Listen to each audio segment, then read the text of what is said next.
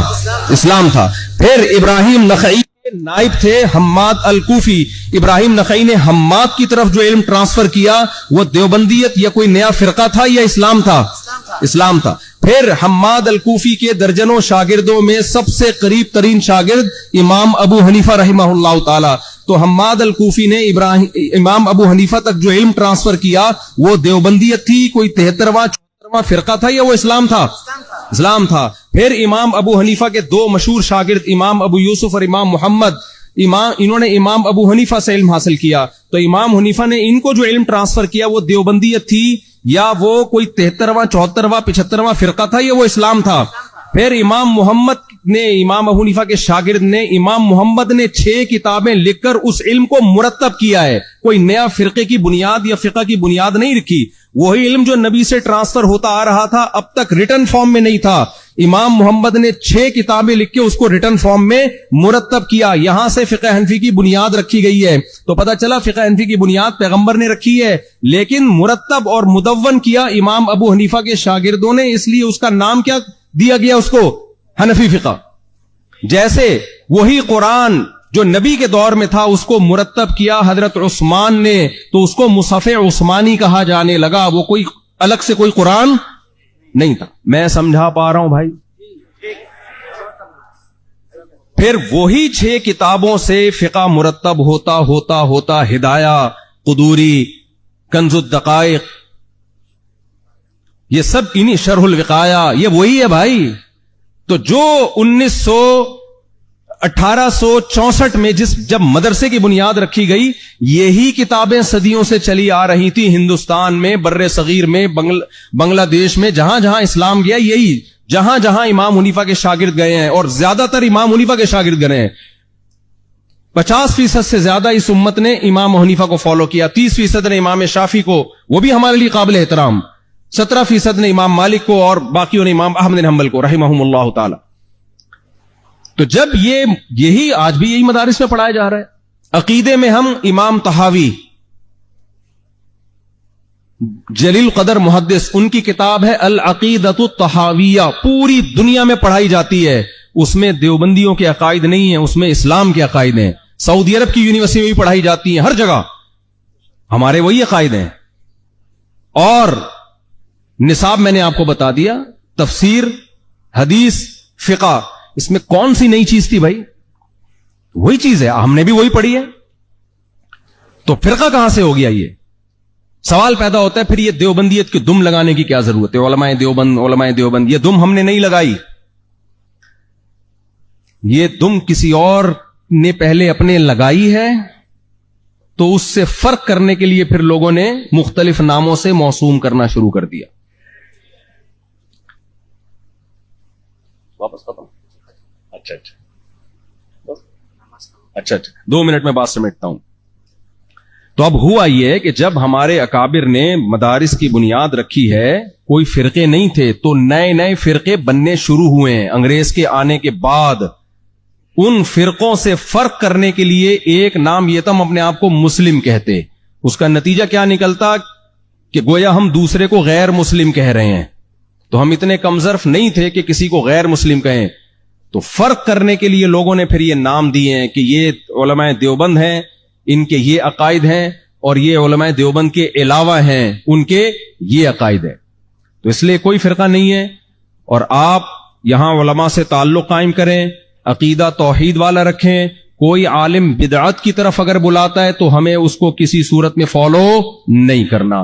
اللہ سے دعا ہے کہ اللہ تعالیٰ بنگلہ دیش کو اسی طرح چمکتا دمکتا رکھے، اسلام کی بہاروں کو اسی طرح اللہ تعالیٰ زندہ رکھے، اور سب کو 4 شادیوں کی اللہ توفیق عطا فرمائے.